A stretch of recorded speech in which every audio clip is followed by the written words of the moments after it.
हरे कृष्णा। हम श्रीमद् भगवद गीता के द्वितीय अध्याय गीता का सार, आज हम इसके 12वें श्लोक को देख रहे हैं।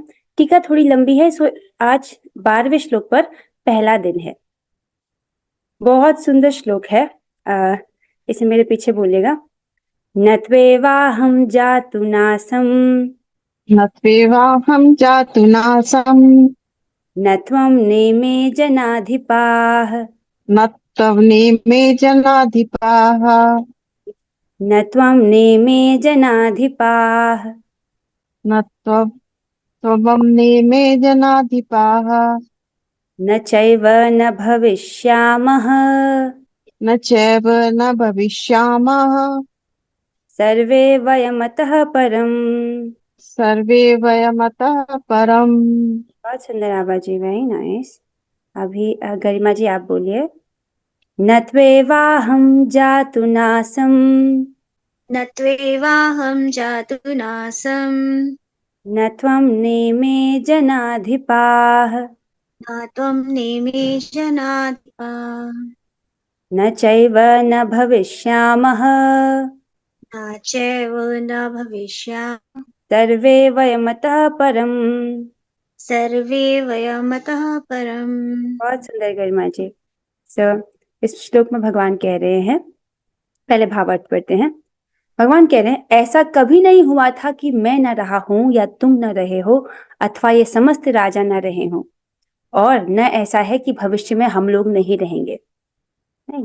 पिछले श्लोक में भगवान अर्जुन को डांटते हैं, राइट, कि उनसे कहते हैं कि असोच्यानन्व सोचस्तम प्रज्ञावादांश भाषसे गता सून नानु सोचंती पंडिता। जो शोक करने योग्य नहीं है उसके लिए तुम शोक करते हो, राइट। और जो वास्तविकता में विद्वान लोग हैं वो तो किसी के लिए भी शोक नहीं करते। जिनके प्राण हैं या जिनके प्राण चले गए उनके लिए शोक नहीं करते। और इस श्लोक में भगवान कहते हैं कि ऐसा कभी नहीं हुआ था कि मैं न रहा हूं या तुम न रहे हो या अथवा ये समस्त राजा न रहे हो, राइट। भगवान शरीर की बात नहीं कर रहे हैं, क्योंकि शरीर तो नश्वर है। कुछ समय के लिए शरीर रहता है और शरीर नष्ट हो जाता है। भगवान शरीर की बात नहीं कर रहे हैं। एक मिनट, इसमें एक बहुत और गूढ़ रहस्य भी है। और न ऐसा है कि भविष्य में हम लोग नहीं रहेंगे। अभी भगवान अपने आप को अलग करे। ऐसा नहीं था कि मैं न रहा हूं तुम न रहे हो ये सब राजा लोग नहीं रहे हैं। भगवान तो हमेशा से थे, सबके साक्षी के रूप में वो हमेशा रहते हैं। और सेकंड बात कहते हैं कि ऐसा ना था कि भविष्य में, ऐसा नहीं है कि भविष्य में हम लोग नहीं रहेंगे, राइट। यहाँ पर भी एक सीक्रेट है। बहुत सारे लोग सोचते हैं कि स्पेशली मायावादी लोग ऐसा सोचते हैं कि जब मृत्यु हो जाती है तो जो आत्मा है वो ब्रह्म में विलीन हो जाती है और उसका अस्तित्व खत्म हो जाता है। जब दिस इज रॉन्ग। इसको भगवान इस श्लोक से खंडित कर रहे हैं कि ऐसा नहीं है कि आत्मा का किसी समय में अस्तित्व खत्म हो जाता हो, ऐसा नहीं है, राइट। बहुत इंटरेस्टिंग श्लोक है ये, बड़ा मजा आएगा इसको समझने के लिए। इससे आत्मा की शाश्वतता समझ आती है। अर्थात आप हमेशा से थे, हैं और हमेशा रहेंगे, राइट। अगर हम समय में पीछे जाते हैं, जैसे 10,000 साल पहले, तब भी आप एग्जिस्ट कर रहे थे। कहाँ पर थे आप? इन 14 भुवनों में से एक जगह पर थे। 14 भुवन अर्थात, देखो ये जो 14 भुवन है ना, ये भूअर लोक, भूलोक, स्वर्ग लोक, महर लोक, तपलोक, सत्यलोक, ये 7 ऊपर के लोग, अतल वितल सुतल तलातल महल, ये महातल रसातल पाताल, ये 7 लोग, टोटल मिला के 14 लोग। हम इन्हीं 14 लोकों में घूम रहे हैं। पिछले अगर हम समय में ट्रैक करें तो हम इन्हीं लोकों में घूम रहे थे। आज भी हम यहीं पर है, पृथ्वी लोक पर है। और आज से 10,000 साल बाद भी अगर हमने भक्ति नहीं की तो हम यहीं पर भटकते रह जाएंगे, राइट। अच्छे कर्म करो तो ऊपर के लोग, ठीक है, बुरे कर्म करो नीचे के लोग, राइट। और इवन अर्थ, प्लैनेट अर्थ में ही रह रहे हैं तो भी इसमें भी बहुत सारी योनियां हैं। अपने कर्मानुसार हमको हमारा अगला जन्म मिलेगा, ठीक है। तो भविष्य में ऐसा कभी नहीं होगा कि आत्मा का अस्तित्व खत्म हो जाएगा, राइट। अभी यहाँ देखिए, ये तो 14 भुवन में आदमी फंसा रहता है। जो सकाम कर्म करता है वो यहीं पर फंसा रह जाता है, राइट। अब इसके ऊपर जो है ब्रह्म ज्योति है। तो मायावादी लोग ऐसे सोचते हैं कि जो आत्मा है ना, मृत्यु के बाद अर्थात शरीर छूट जाने के बाद वो ब्रह्म में विलीन हो जाता है। लेकिन भगवान कह रहे हैं कि ऐसा कभी नहीं होगा भविष्य में जब तुम नहीं रहोगे। अर्थात आत्मा का अस्तित्व ब्रह्म ज्योति में भी बना रहता है, राइट। और इसको श्रीमद् भागवतम में स्पष्ट किया जाता है कि वहां जाकर के आत्मा वहां रहता है कुछ काल तक, मतलब कुछ लंबे समय तक। उसके बाद जो आत्मा है वो बोर हो जाता है, क्योंकि वहां कुछ है ही नहीं। वहां बस रोशनी है, ब्रह्म का आनंद भी है, लेकिन वहां पर वो बोर हो जाता है। वहां कुछ बात करने के लिए है ही नहीं, कोई कुछ कथा है ही नहीं, सो ही गेट बोर्ड। उसके बाद वहां से नीचे गिर जाता है। ऐसा श्रीमद् भागवतम में वर्णन आता है। आगे चलते हैं, टीका बहुत अच्छी है इसकी, राइट। पहले ये देखते हैं। न त्वेवाहम, न तू मतलब लेकिन, निश्चय ही, अहम मतलब मैं। निश्चय ही ऐसा नहीं था कि मैं किसी काल में न था, ऐसा नहीं था कि किसी समय में मैं न था। तो हमेशा से भगवान थे और आज भी है। अब बहुत सारे लोग सोचते हैं कि कृष्ण 5000 साल पहले आए और अब चले गए, अब तो है ही नहीं, भगवान तो बहुत दूर है। ऐसे सोचते नहीं, भगवान आज भी हैं और हमेशा रहेंगे। न त्वम नेमे जनाधिपा, न तुम नहीं, और यार ये सब, न तुम थे ना ये सब। तो ऐसा कभी नहीं था जब तुम नहीं थे, ये सब लोग, ये सब अर्थात ये राजागण लोग नहीं थे। न चैव न भविष्य में, न मतलब कभी नहीं, च मतलब भी, निश्चय ही मतलब फॉर श्योर। तो भगवान इस बात को खंडित करते हैं कि आत्मा का अस्तित्व कभी भी नष्ट नहीं होता, नहीं भविष्य में अर्थात रहेंगे, राइट। ऐसा कभी नहीं हुआ कि ये लोग नहीं रहेंगे या हम लोग नहीं रहेंगे। सर्वे वयमतः परम, राइट। इससे आगे आई थिंक ये आपको स्पष्ट हो गया होगा श्लोक। तात्पर्य पढ़ते हैं। वेदों में, कठोपनिषद में और श्वेताश्वर उपनिषद में भी कहा गया है, क्या कहा गया है, कि जो श्री भगवान असंख्य जीवों के कर्म तथा कर्म फल के अनुसार उनकी अपनी अपनी परिस्थितियों में पालक हैं, वही भगवान अंश रूप में हर जीव के हृदय में वास कर रहे हैं। तो सभी उपनिषदों में, कठोपनिषद में, श्वेताश्वर उपनिषद में ये बात कही गई है। क्या बात कही गई है?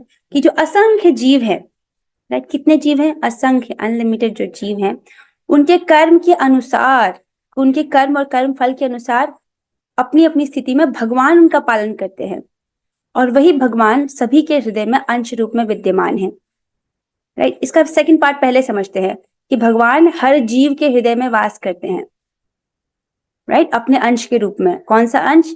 क्षीरोदक्षाई विष्णु के रूप में, राइट। उसको हम परमात्मा कह के बुलाते हैं। अर्थात आपके हृदय में भी भगवान है, मेरे हृदय में भी है, राइट। हम सभी के हृदय में भगवान है परमात्मा रूप में। लेकिन हमको पता नहीं चलता ना कि हमारे इस शरीर में, हमको एक शरीर है, एक हमारा एक स्थूल शरीर है, एक सूक्ष्म शरीर है, राइट। उसके अंदर आत्मा है, और भगवान भी है परमात्मा के रूप में। तो देखा जाए तो हम चलते फिरते मंदिर नहीं है, क्योंकि सारे उपनिषदों में इस बात को कहा गया है कि हमारे हृदय में भगवान है। दिस इज ये सेकंड पार्ट हुआ। अब पहले पार्ट को समझते हैं। क्या बोला गया? कि भगवान सभी जीवों को उनके कर्म और कर्म फल के अनुसार उनका पालन करते हैं, राइट। तो आपको लगेगा नहीं, मेरे बच्चों का पालन तो मैं करती हूँ, उनको तो मैं ही खाना खिलाती हूँ, मतलब ऐसे लोग सोच सकते हैं कि ऐसा होता है। तो देखिए, जब जब जीवात्मा शरीर में था, गर्भ में था, राइट, तब तो बच्चे को कैसे खिलाओगे आप? वहां पर उसकी व्यवस्था कैसे की, जब वो ऐसी नाजुक अवस्था में है, इतनी कोमल स्किन है, उसकी स्किन भी डेवलप हो रही है, उस वक्त उसके पालन की व्यवस्था किसने की, राइट। और जैसे ही बच्चा पैदा होता है, वैसे ही माँ के स्तनों में दूध कैसे आ गया, राइट। ये सब चीजें, ये सब व्यक्ति होते हुए देखता है, लेकिन ये नहीं सोचता कि कैसे हुआ, राइट। तो ये सब व्यवस्था कौन करता है? भगवान करते हैं, right? और कैसे करते हैं भगवान? उन हर जीव के कर्म और कर्म फल के अनुसार, उस व्यक्ति ने जैसे कर्म किए उस अनुसार। आज जो व्यक्ति मनुष्य की योनि में है, उसने इस प्रकार के कर्म किए कि उसको मनुष्य योनि मिलनी चाहिए, राइट। वरना भगवान तो सभी जीवों से प्रेम करते हैं ना, तो किसी को मच्छर की योनि क्यों दिया, किसी को भगवान ने पेड़ क्यों बनाया, किसी को हाथी क्यों बनाया? ऐसे थोड़ी कि चलो मैं इसको बहुत प्यार करता हूँ, उसको इंसान बनाएंगे, इसको थोड़ा कम प्यार करता हूँ, उसको कुत्ता बनाएंगे ना। ऐसे थोड़ी करते हैं भगवान, राइट। तो ये जीव अपने कर्मानुसार, उसके जैसे कर्म है, उसने जिस प्रकार से गुणों का संपर्क किया है, अपने कर्मों के द्वारा हम प्रकृति के 3 गुण, रजोगुण, सतोगुण और तमोगुण, सबसे पहले सतोगुण, रजोगुण और तमोगुण का संपर्क करते हैं, उसके अनुसार उसकी योनियां डिसाइड होती हैं। उस प्रकार भगवान उन सबका पालन करते हैं, राइट। सो ठीक है। और केवल साधु पुरुष, जो एक ही ईश्वर को भीतर बाहर देख सकते हैं, पूर्ण और शाश्वत शांति प्राप्त कर पाते हैं, राइट। जो साधु पुरुष हैं, वो सभी के सभी जीवों के हृदय में परमात्मा को देख सकते हैं।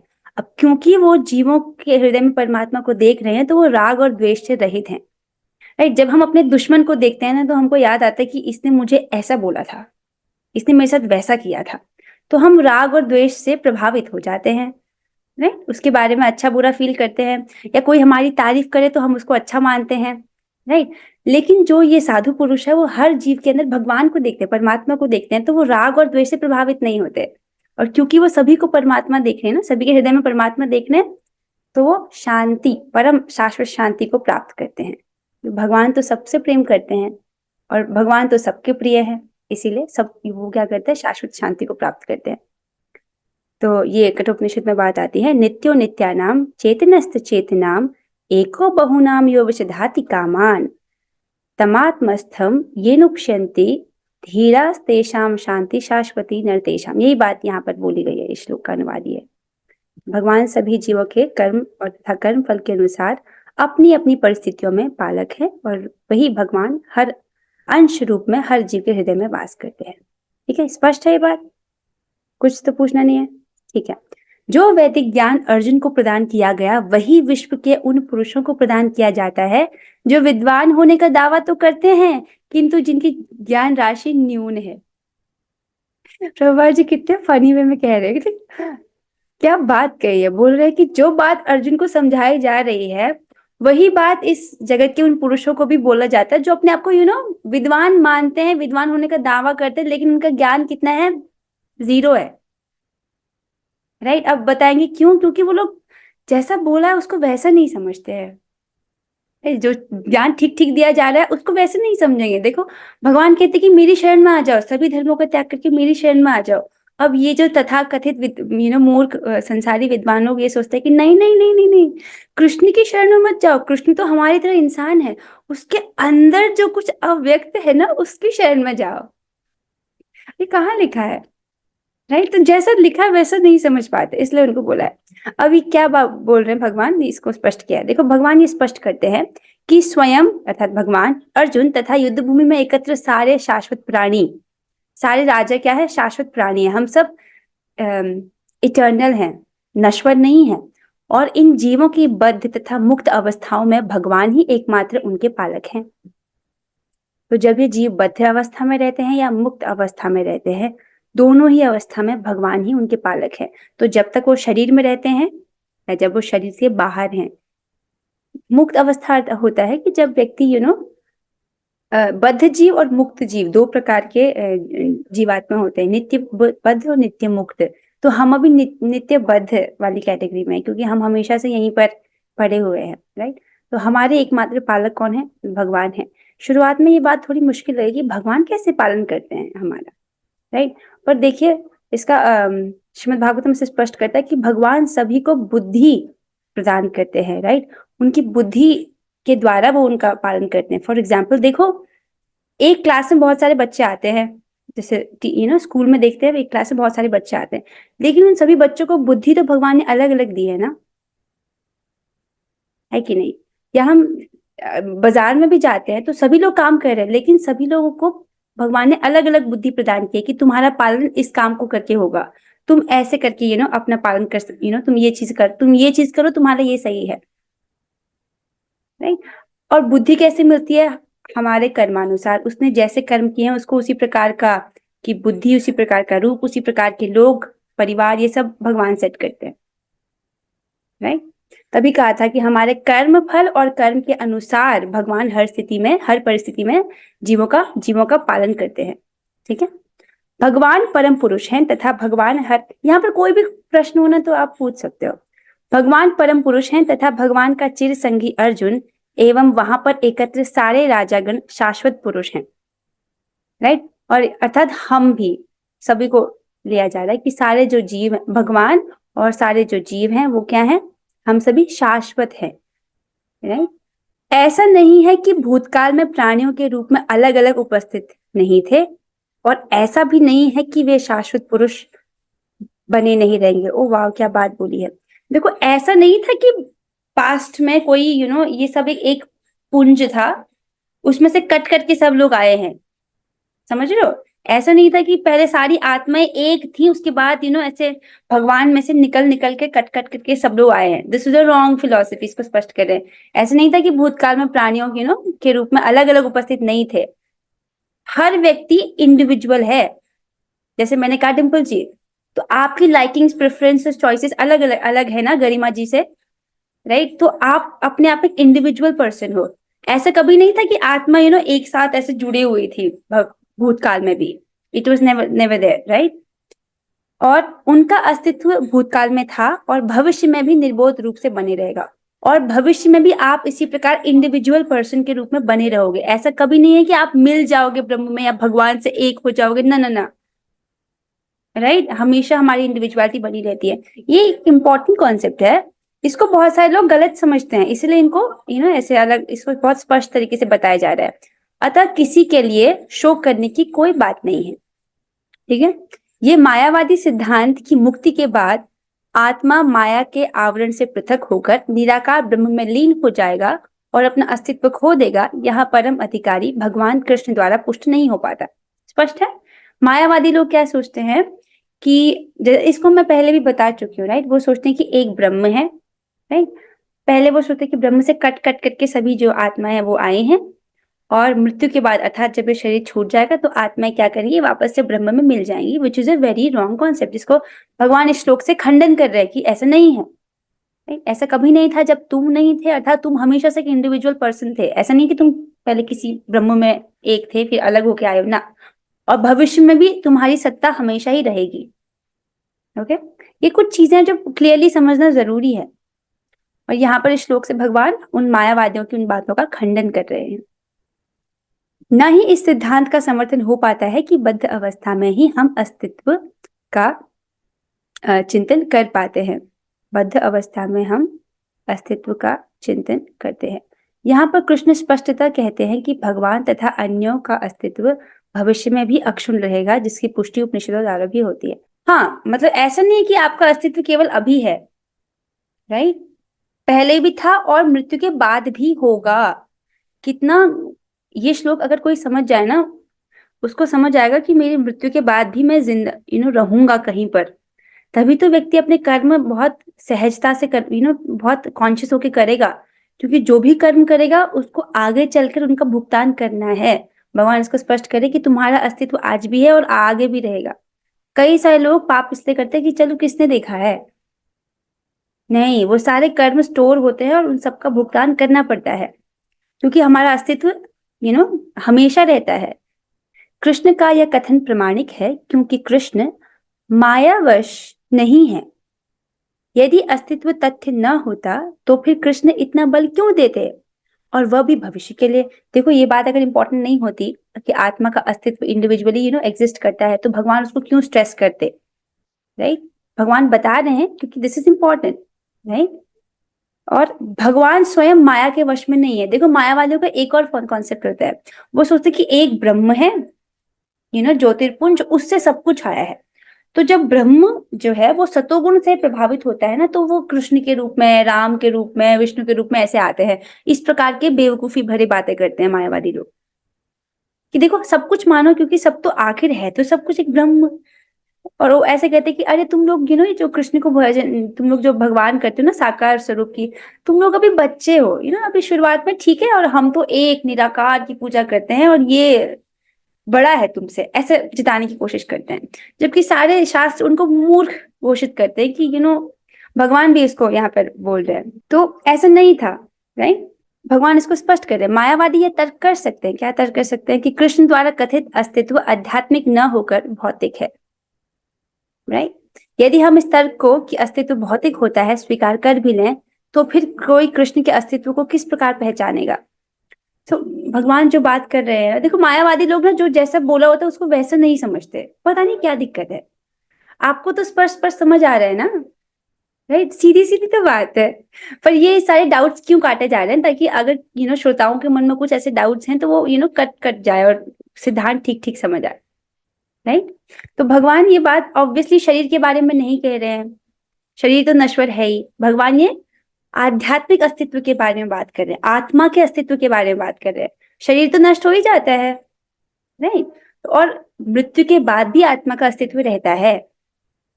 इवन ब्रह्म ज्योति में भी आत्मा का अस्तित्व रहता है, इस बात को स्पष्ट किया जा रहा है। अच्छा, आज यहीं तक पढ़ते हैं, राइट। यहाँ से हम आगे पढ़ेंगे। कुछ बातें थी जो मुझे आपको बतानी थी। अगर हम पूरे सृष्टि को देखें, जो भगवान की क्रिएशन है ना, तो उसमें ये जो आपको ये चित्र देख रहे हो आप, ये पूरी सृष्टि है, ठीक है। इसमें एक छोटा सा नीचे पे बबल दिख रहा है ना आपको, ये इसको बोलते हैं महत्तत्व, राइट। ये पूरा भौतिक ब्रह्मांड है, और इसके बाहर जो दुनिया है ना, वो आध्यात्मिक जगत है। तो आध्यात्मिक जगत बहुत बड़ा है, और भौतिक ब्रह्मांड बहुत उसके छोटे एक कोने में है। देख रहे हैं आप ये? तो आध्यात्मिक जगत में बहुत सारे अनंत विष्णु लोक हैं, और सबसे ऊपर आता है गोलोक, जहां राधा कृष्ण रहते हैं, ठीक है। तो जब हम हरे कृष्ण महामंत्र कहते हैं, तो हर लोक में जाने का ना एक मंत्र होता है, राइट। तो सबसे ऊंचा जो लोक है गोलोक, वहां जाने का मंत्र है हरे कृष्ण महामंत्र, जो आप जानते हो। तो जो उस मंत्र को जपता है वो राधा कृष्ण स्थलम लभेत, वो राधा कृष्ण के स्थल को प्राप्त करता है, ये तो आप जानते हो। अब आइए इधर, अभी जो महत्तत्व है ना, इसको समझते हैं। महत्तत्व के अंदर क्या होता है? महाविष्णु जो है वो लेटे हैं, उनके रोमकूपों से अनंत ब्रह्मांड जो है वो निकल रहे हैं बाहर, राइट। और ये गोलोक है, यही गोलोक जो यहाँ पर आपको स्पष्ट दिखाई दिया, ये यहाँ पर ऐसे बताया गया है। और यहाँ भगवान के शरीर से जो कांति निकल रही है, जो तेज निकल रहा है, जो रोशनी निकल रही है, उसको ब्रह्म ज्योति कहते हैं, ठीक है। तो ये जो तेज है, ये ब्रह्म ज्योति है, समझ रहे? ये महाविष्णु, और ये हर एक बबल जो आपको दिख रहा है ना, एक ब्रह्मांड है। ये ब्रह्मांड छोटे बड़े हैं, सब एक साइज के नहीं है, छोटे बड़े हैं। और हमारा तो सबसे छोटा ब्रह्मांड है। हमारे ब्रह्मा जी के सिर्फ 4 ही सर है। ऐसे भी ब्रह्मांड है जिनके ब्रह्माओं के 100 सर, 1000 सर भी है। हमारा ब्रह्मांड छोटा है। और एक ब्रह्मांड कैसा होता है? एक ब्रह्मांड के अंदर भी एक विष्णु लेटे रहते हैं, इनका नाम है गर्भोदकशाही विष्णु, राइट। इनके नाभि से निकलता है एक कमल, राइट। उस कमल की नाल में वो कमल तो क्या है? सत्यलोक है, अर्थात ब्रह्मलोक है। और उसकी नाल में ये 14 भुवन है, राइट। जीव पृथ्वी पर जो कर्म करता है उसके हिसाब से उसको फल मिलता है, राइट। तो ये मृत्यु लोक है, यहाँ पर कर्म संचित करने का स्थान है ये, राइट। यहाँ पर जो कर्म करता है उसके अनुसार उसे ऊपर या नीचे के लोगों को जाता है वो। और ये व्यवस्था किसकी व्यवस्था है? भगवान की व्यवस्था है। हम अच्छे कर्म करें, बुरे कर्म करें, उसका फल कौन देगा हमको? भगवान की व्यवस्था है। तो हर परिस्थिति में हमारे कर्म फल के अनुसार भगवान हमारा पालन करते हैं, राइट।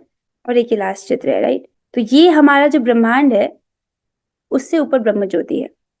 तो जो मायावादी है ना, वो सिर्फ इतना ही जान पाते हैं कि ब्रह्म ज्योति है, और उस तक कैसे पहुंचते हैं, इसके बियॉन्ड ये विष्णु लोक और इसके बारे में वो नहीं जानते, क्योंकि इसके बियॉन्ड केवल भक्त ही जानता है। तो वो अपने हिसाब से बोलने की कोशिश करते हैं, जितनी उनकी थ्योरी में फिट हो पाता है, इतना ही जानते हैं। ब्रह्म ज्योति तक, ब्रह्म ज्योति में विलीन हो जाओ, बस खत्म। जबकि ये तो सबसे निकृष्ट मुक्ति होती है। जो असुर भगवान के द्वारा मारे जाते हैं, उनको ब्रह्म ज्योति मिल जाती है। तो जो सबसे जैसे वो भगवान तो अपने साथ ले जाते हैं, वैसे असुरों को मार करके ब्रह्म ज्योति मिल जाती है आराम से। तो क्यों मेहनत करते हैं मायावादी, पता नहीं, ठीक है। सो हम आज की क्लास को यहीं पर विराम देते हैं। कोई प्रश्न तो आप पूछ सकते हो। नहीं, ये पार्ट 1 है, अभी ये श्लोक पूरा नहीं हुआ है। हम इसका बाकी का डिस्कशन कल करेंगे। हम लोग 3 बार हरे कृष्ण महामंत्र बोलते हैं। Let's do it together. Hare Krishna Krishna Krishna Hare Hare, Hare Ram Hare Ram Hare Ram Ram Ram Hare Hare, Krishna Hare Krishna Hare Krishna Krishna Hare Hare, Ram Ram Hare Ram Ram Ram Hare Hare, Hare Krishna Krishna Hare Krishna Krishna Hare Hare, Ram Ram Hare Ram Hare. Ram Ram Hare Hare. Shrimad Bhagavad Gita की जय, श्रील प्रभुपाद की जय, और प्रभुपाद की जय। गौरंगा। हरे कृष्णा